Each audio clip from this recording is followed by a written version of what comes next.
G'day everyone, Deniz here from Inspired Growth Training, and we are here with the Top Growth Podcast Show, and I've got an exciting guest today, and this guest isn't even in the real estate sector, but is one of the strategic alliances to a real estate agent. Well, I should be saying a strategic alliance, not only just to sales, but to also BDMs and property managers out there. Sam, thank you so much for joining us this morning.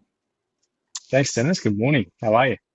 Yeah, very good, thank you. Well, just obviously before we hit record, we're talking about my paddle experience over the weekend. So I am feeling a little bit stiff because I played 3 days in a row. I'm nearly 54 years of age, Sam. I Mate, you think I'm don't show it compared to my beard, but 18. My brain says I'm 18. My mind says I'm 16. I think sometimes, but I tell you, pickleball it's awesome. I love it, and can I just say, a great way of networking with so many people as well.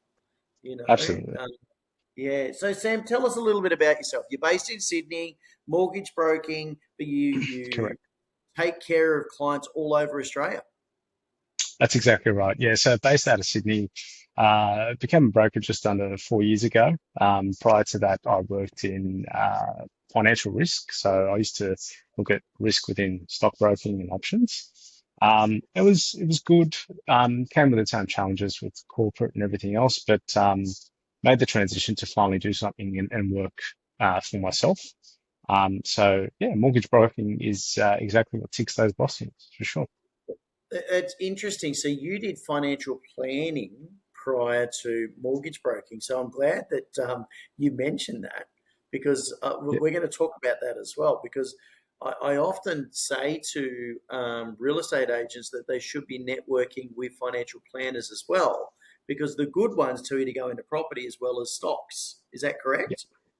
correct. Yeah, I think there's a big misconception, or there's been a really big push, um, especially with social media that's come out, where a lot of the influencers are always pushing property, but it's not the go-to all the time. Especially like, with the new changes that came in for the budget, we don't know how it's going to affect those who are really heavily invested in property as of yet. Mm. It's always, rule of thumb, diversify as much as possible. Yeah, yeah, it's certainly going to get interesting. There's a few Yeah, little, I mean, we freak out. We listen to the media at first; they blow it up out of proportion. Personally, I think a lot of people are going to hold on to their properties. It's going to slow the sales down. It's not going to speed it up. So I think it could even have a reverse effect of what the government wants. I certainly won't be selling my properties in a hurry. yeah, definitely not. And I think there was confirmation this morning as well. So anyone who is holding an owner-occupied property, and then they want to make that into an investment, they still get the grandfathered rule of the negative gearing. So if anything, there's probably going to be purchases or potential upgrades, but within reason, just so they can hold on to those benefits. Yeah, yeah, yeah. It's an interesting landscape. Well, no doubt everyone in all there's so many industries. There's so not industries. There's so many businesses that are affected by real estate. There's so many, but I call them a strategic alliance. Anyone that's dealing with real estate is going to be involved in what's happening. So many eyes on it, and Australia is very heavy in the real estate sector. Absolutely. So Sam, tell us a bit about your business. So you're now a mortgage broker. You own your own business. So where are you? You're based in Sydney, but where do you work?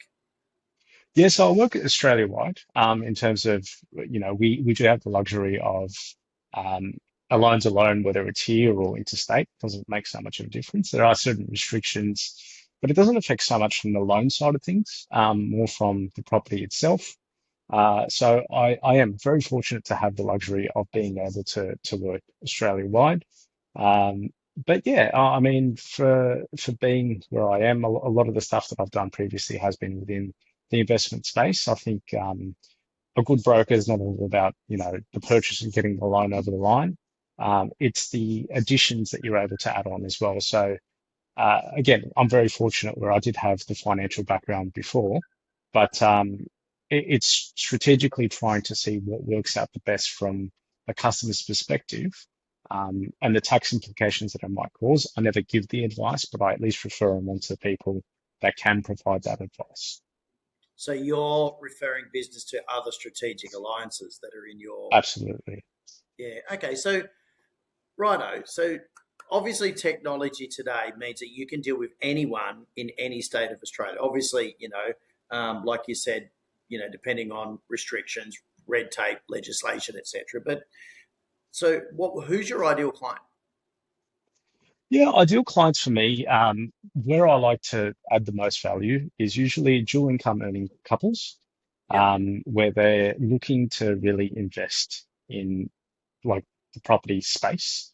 Um, but there's a reason why I do target them. And I think when you're both dual income, you haven't really started a family or you've just had your first child and you've gone back to work, you're in that peak window of your income earning, right? So Yeah. it's the time to make the moves then and there. So they're my most ideal, but I've dealt with everyone. I've been doing a lot of first home buyers recently as well. Okay. Um, I'm open to a lot, but yeah, they're usually my go-to. Okay. So as a real estate growth coach, my job is helping BDMs, property managers, or real estate business owners get more properties under management. So they're always looking for those investors, just like yourself, right? So, you know, a BDM and yourself, Sam, you guys have got the same ideal client. You're looking for a real estate agent isn't thinking I need dual income earners. They're looking I need someone who's going to buy an investment or they're upgrading, like what your wording was, and they're going to move into a nice new home and rent out their current home. So sometimes it's a reluctant landlord, Sam, and I'm sure you've had to put bridging loans in place. So an Yes. owner, they couldn't sell the property they wanted, but they've already purchased. So then they Yep. might think, okay, well, let's,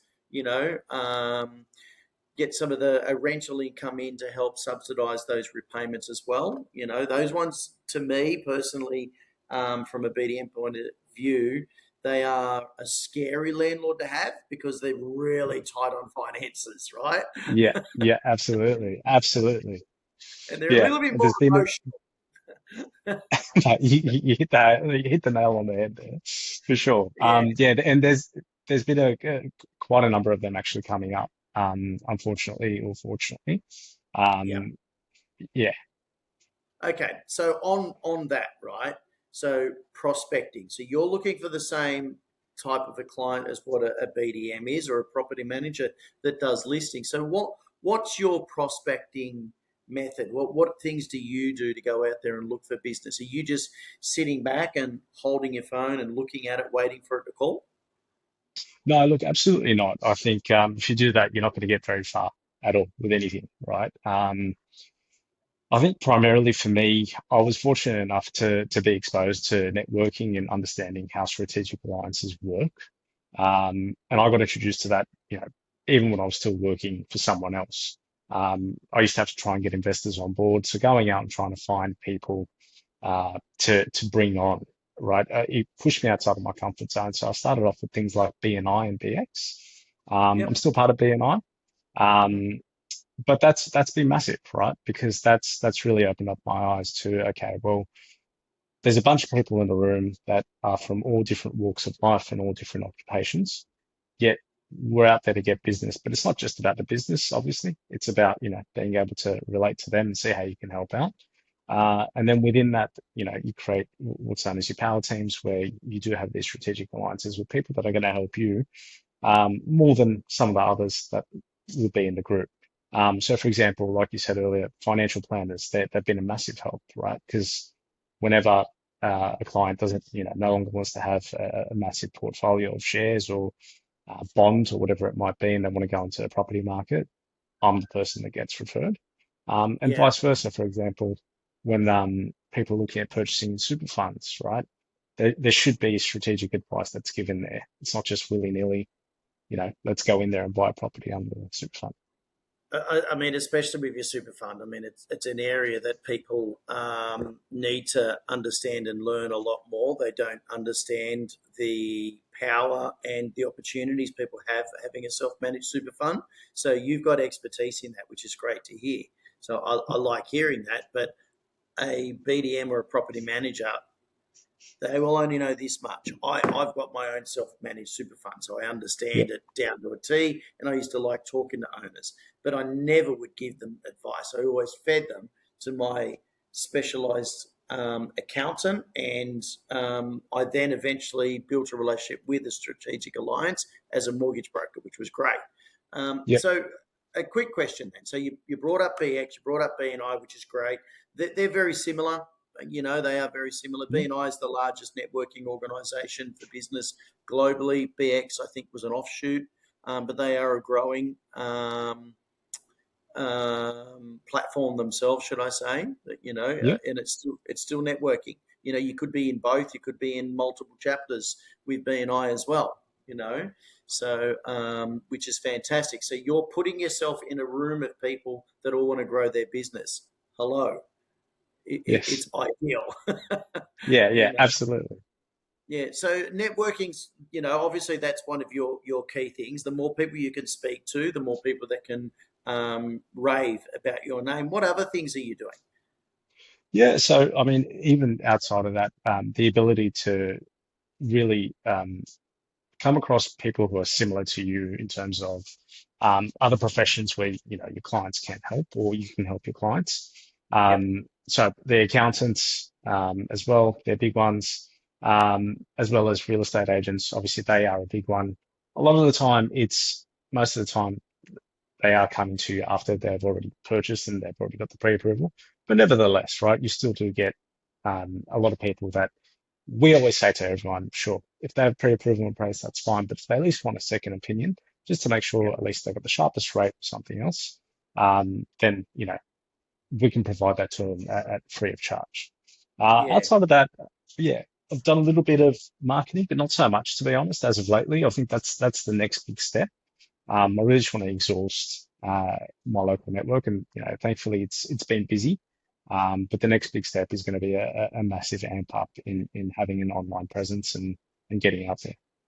I love it, right? I mean, online presence is huge. So, do you have an idea whereabouts online that you're going to be moving into, what you guys are going to focus on?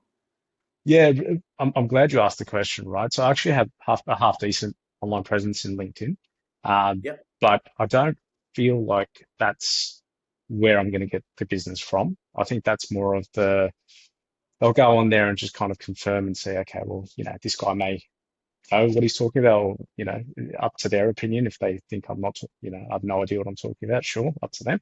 But at least they can confirm that on LinkedIn. But a lot of it's going to be on Facebook and Instagram. I think that's where you really do get, a large number of leads. And, just think of everyone, walk down the street, look at how many people are looking at their phone, and I guarantee you they're not looking at their emails or No. anything else. A lot of it's going to be, the social media. Absolutely. I mean, back in the day, it used to be a newspaper when they sat at the bus stop or on the bus or on the train. Now it's a Yeah, telephone, right? Uh, yeah, like society hasn't changed; it's just upgraded, right? Everyone goes, "Oh, back in the day, we weren't on our phones." No, but your head was in a newspaper. Come on, yeah. so Exactly. everyone had to do newspaper advertising. Now you can work on your phone, and you can get into the bedroom of your clients at night time, right? So Exactly. because they're on social media, on the lounge, in the bed, wherever. So it is huge. You're right. LinkedIn is B2B. Your ideal client is your mum and dad dual workers. So they are going to be on LinkedIn, but they're more going to be on Facebook, Instagram, TikTok. And Facebook is very community focused for your localized area. Instagram's going to give you a bigger reach as Broader well. reach. Yeah, Yeah. absolutely. Are you in, what about Facebook groups, Sam? Yeah, plenty. Yeah. And I think even though I haven't been advertising, a lot of the time where word of mouth, that's where word of mouth really explodes, right? Awesome. Because within those groups, yeah, a lot of people are like, okay, does anybody know a local mortgage broker that they've dealt with and we're happy? Yeah. I've received like 4 or 5 leads just from that. Awesome. And it's great because it costs me nothing, and you're getting someone else to verify, you know, that Yeah. it was a good transaction. Yeah. Love it. So now I'm going to ask you a question around business development managers that work in real estate. Have Sure. you ever had a property manager or a business development manager, not someone in sales, give you a call and say that they've got clients they want to refer business to you? Never, to be Never. honest. Okay, so you've Yeah. been 4+ years as a mortgage broker and no one's ever rang you up. How would you feel if a BDM or BDMs, property managers, rang you up and said, "Hey Sam, it's Dennis here from IGT Realty. I'm speaking with hundreds of investors a year, and a lot of the time I'm getting questions around buying another property. I've got equity in my current home. I don't know what to do. I don't know who to speak to." And then they said, "Sam, are you an expert in dealing with home loans for investors?" Yeah, How would you feel absolutely love if it. someone rang and said that to you? Mate, I absolutely love it. Take it on board. And I think the good thing is, and we had a previous, a very brief discussion about this, where we still rely on property managers as well, right? And a lot of the time when we need rental appraisals, it's we can get them from the real estate that's selling the property, right? But we want it to be a reliable source, right? We want true figures to be reflected. Yeah, So that relationship is something that goes both ways. Absolutely. Yeah. it does. It's interesting, right? So, how many BDMs and property managers would you say would be in your sector, in your area? I wouldn't have a clue. There's heaps around, heaps I'm around. going to say hundreds, Yeah. right? There's Yeah. hundreds in your area. So only takes one to give you a call. Whether they're going to get like a little bit proactive once we've released this podcast and they go, "Hang on a minute, I need Sam on my side. He seems like Yeah. a pretty proactive guy." Whether that happens or not, otherwise I'm going to be jumping into my Facebook group and saying, "Guys, get on the phone to Sam." Yeah. Because No. he can refer business to you as well, so it's about building those relationships. So when we had a discussion last week, one of the questions I asked you, Sam, was, how do you choose the right property manager when you've helped someone? So you've helped someone buy a property. How do you give a recommendation to who they should be using, and do you give a recommendation? Yeah. So I haven't been directly, and this is just me as a person, right? Where Yeah, I like to have a relationship with who I'm dealing with before I refer them, right? Even though I could hear, really good things about them, I think I need to know who they are as a person, their motives, their intentions, and how they operate in business. That's massive for me. So yeah, when I do refer, I actually haven't referred a lot, to be honest, to a lot of the property managers because, yeah, I don't have that constant communication or, those people in my face on the daily or, on the weekly, monthly, whatever it is. So the confidence is in there. So I think, yeah, definitely having that and understanding how they work and how they look at the clients and getting the feedback, that's going to be massive. so you will refer business to a property manager if you had a relationship with them, Absolutely. Yeah, right? absolutely. But nobody's calling you to build a relationship, Sam. So there's something missing here, right? Yeah, yeah, yeah, Okay, everyone listening, watching, I'm just spoon feeding you here, right? So Sam is one of how many mortgage brokers around the world, right? So our podcast goes to UK, Australia, New Zealand, America, everywhere, right? Mortgage brokers are everywhere. Sam is just one of many that I've spoken to that aren't having people call them and building relationships. Sam, I often get people say, "Oh yeah, I've got a mortgage broker. He's in my BNI group," right? But you can have a relationship with 10 property managers, right, as a yeah, mortgage broker, and the property managers and BDMs can do the same thing. You're allowed to have multiple relationships with these people because it could be a personality clash. You may not get on with their absolutely. client or whatever. So, they might want to deal with a female, not a male. They might want to deal with an Absolutely. Asian mortgage broker, not an Aussie. Like you've got to think that way as well. Yeah, And that's the same for yourself. Because I often get people go, "Oh, but what happens if they want exclusive?" They just want to build a relationship, yeah, you yeah, know, that's cross exactly that it. line That's then break through later, right? Yes. Mm, Yeah. yeah. No, So it's excellent. So Sam, imagine like if you had 5, 10 property managers feeding you business, feeding, and you're feeding them business. That's networking at its best. You know, absolutely. Yeah. as well. So I want to throw a tip in for you because you're giving your time to us as well. Your Google My Business profile is still one of the most important things, and it needs to be treated like social media. So make sure that you're posting to your Google My Business profile at least 2 to 3 times a week, right? Yeah. Awesome. I I'm going to have appreciate to do that. a I'll have to do a whole separate podcast on that, but make sure you've got all your services covered and you've got details in your services and in the areas you cover as well. Like you've got to cover Yeah. all of Australia, right? But your Google My Business profile it's what Google looks at when they're going. If someone jumps onto Google and says mortgage broker Bankstown, they want to look at your Google My Business profile to see if Sam is working in Bankstown. Just because his business is in Bankstown doesn't mean that he's Yeah. working in Bankstown, right? Yeah. So Yeah. that's Yeah. two different Absolutely. things. But Yeah. yeah, so I guess, Sam, what tip have you got for those property managers out there, that want to build a relationship and create referral networks? Yeah, I think more than anything, especially with mortgage brokers, outside of obviously trying to feed them business, but one of the biggest things that we always need is if we need rental appraisals done, that's where it helps us out massively. So I think being accessible, right? Hmm. Picking up your phone, it's the bare basics. Where if we have a relationship and you can call on me, I can call on you. If you miss the call, that's fine. Just give us a call back.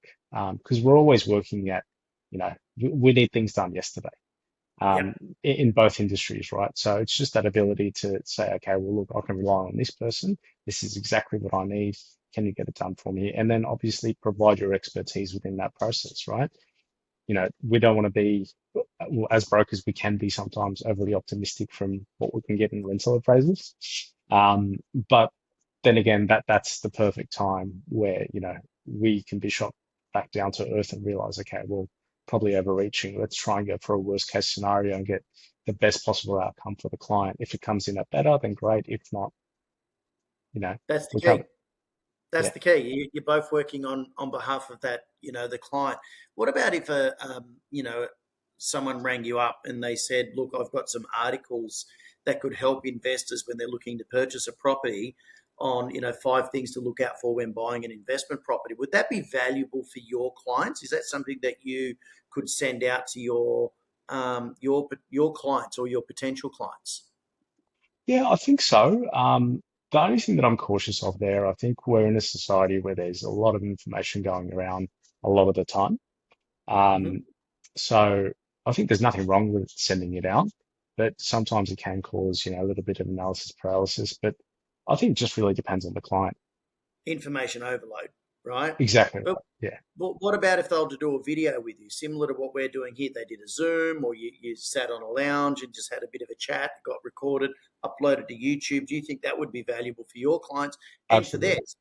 Yeah. Okay. So Yeah, you could, surely that you've got enough knowledge out there. If someone's looking at getting a loan, here's 3 tips to look for, or 4 tips to look for before signing the loan.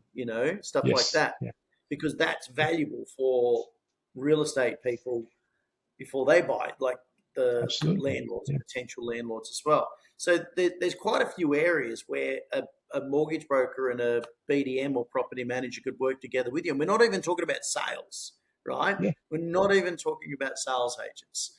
The reason why I feel property management's got the upper hand over sales in this is, you said it before, they've more likely already got approval, right? Pre-approval. Whereas if a property manager, if they're doing their calls to their current clients and asking questions, have they considered using the equity to buy another property? The rent would even cover the loan, depending on equity, blah blah blah, and what the rent would be. They're questions that can be asked, right? yes, yeah, Prior to them going to the bank, prior to them going to a financial planner. So Yeah, I see so much value in that, which is great for you or any mortgage broker out there as well, if they've got a proactive BDM property manager out there doing their work, you know? absolutely. I think, yeah, just like you said, I think sometimes even the property managers might be privy to it before everyone else, right?